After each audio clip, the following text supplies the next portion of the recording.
Assalamualaikum warahmatullahi wabarakatuh. Salam guru penggerak. Pada kesempatan kali ini saya akan memaparkan tugas koneksi antar materi, yaitu kesimpulan dan refleksi. Saya akan merefleksi diri saya dengan 3 pertanyaan. Pertanyaan yang pertama, apa yang saya percaya tentang murid dan pembelajaran di kelas sebelum saya mempelajari modul 1.1? Yang pertama, saya menganggap murid saya seperti kertas putih yang belum ada tulisannya. Saya harus mengisi kertas itu dengan metode saya tanpa memperhatikan keunikan dari masing-masing kertas yang berbeda-beda. Sadar tidak sadar, anak-anak saya kondisikan pasif karena mereka hanya sebuah kertas kosong yang harus diisi. Yang kedua, murid hanya sebagai objek atau benda yang harus menuruti yang memegang benda itu. Dalam pembelajaran contohnya, saya menganggap diri saya sebagai sumber belajar utama bagi para murid. Para murid harus mengikuti pembelajaran di ruang kelas. Mereka harus duduk tenang saat memperhatikan saya menjelaskan dan mengerjakan tugas-tugas yang saya berikan. Saya cenderung mentransfer ilmu dengan metode ceramah sehingga kelas terasa membosankan. Saya lebih fokus pada nilai kognitif tanpa memperhatikan aspek lain yang ada pada diri murid. Misalnya aspek kodrati murid dan aspek budi pekerti.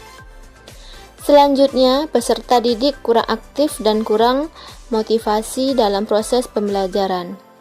Kemudian yang keempat, kurang memahami karakter peserta didik.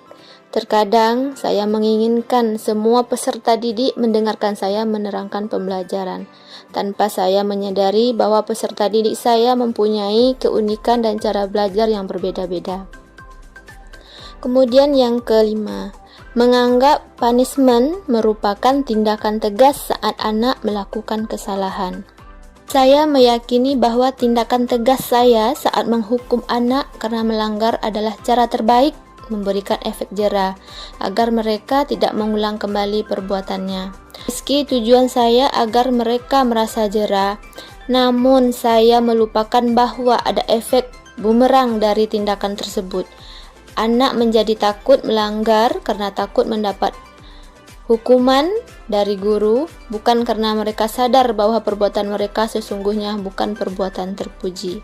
Selanjutnya, hasil belajar yang sesuai KKM atau di atas KKM merupakan suatu prestasi. Pertanyaan yang kedua, apa yang berubah dari pemikiran atau perilaku saya setelah mempelajari modul ini? Nah, setelah saya ikut pendidikan guru penggerak dan mempelajari modul 1.1 tentang filosofis dan pemikiran pendidikan menurut Ki Hajar Dewantara, saya berpikir bahwa selama ini saya hanya tahu sekilas tentang semboyan ing ngarso sung tulodo, ing madio mangunkarso, dan tutwuri handayani, tanpa mencari tahu makna yang begitu dalam yang terkandung di dalamnya. Yang berubah dari pemikiran dan perilaku saya, yang pertama adalah cara pandang saya terhadap pendidikan dan pembelajaran menjadi berubah. Saya paham bahwa anak tidaklah terlahir seperti kertas kosong. Mereka lahir dengan kekuatan kodrat namun masih samar-samar. Tujuan pendidikan adalah untuk menuntun atau memfasilitasi anak menebalkan garis samar-samar tersebut, sehingga mereka dapat memperbaiki perilakunya dan kelak menjadi manusia yang selamat dan bahagia seutuhnya. Yang kedua, saya menyadari bahwa peserta didik bukanlah objek pada pembelajaran, atau saya menyadari mereka merupakan subjek pembelajaran. Sistem Among menuntut kesabaran dalam penerapannya. Saya menyadari kekeliruan bahwa selama ini memandang anak sebagai objek dalam pembelajaran. Seharusnya mereka adalah subjek pembelajaran, merekalah pemegang kendali pembelajaran. Saya menyadari bahwa setiap anak itu istimewa, unik, dan memiliki potensi dalam dirinya. Selanjutnya, saya menyadari bahwa punishment bukanlah cara terbaik untuk mendisiplinkan anak.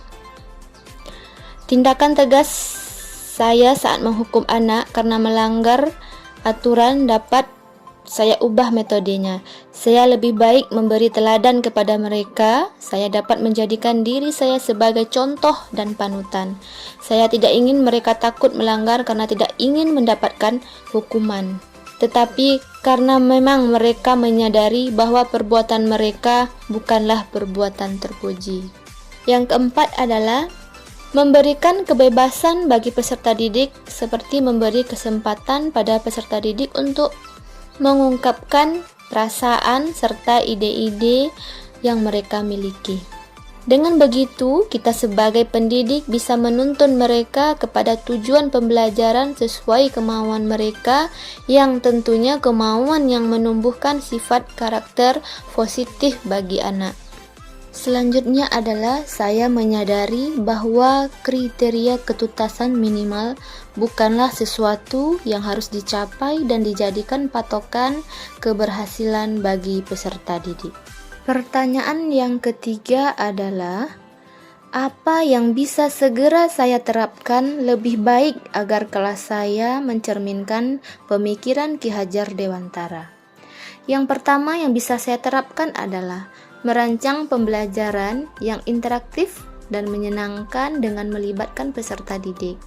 Kemudian menerapkan pembelajaran berbasis kearifan lokal dan budaya setempat, menerapkan konsep merdeka belajar dan mengintegrasikan setiap pembelajaran dengan pencapaian profil pelajar Pancasila. Kemudian pembelajaran yang mengutamakan aspek budi pekerti. Selanjutnya, menerapkan sistem Among pendidikan yang menuntun bukan menuntut.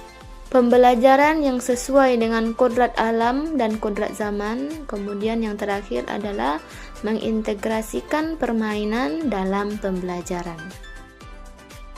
Kesimpulan yang bisa saya ambil pada modul 1.1 ini adalah pendidikan adalah menuntun murid untuk mengembangkan bakat dan minatnya sehingga mencapai keselamatan dan kebahagiaan setinggi-tingginya. Yang kedua, pendidikan bukan hanya mentransfer ilmu dan nilai saja, tapi ada penanaman budi pekerti dan mendidik sesuai dengan kodrat alam dan kodrat zaman. Kemudian pendidikan sejatinya adalah berhamba kepada anak. Hanya itu yang bisa saya paparkan pada kesempatan kali ini. Terima kasih.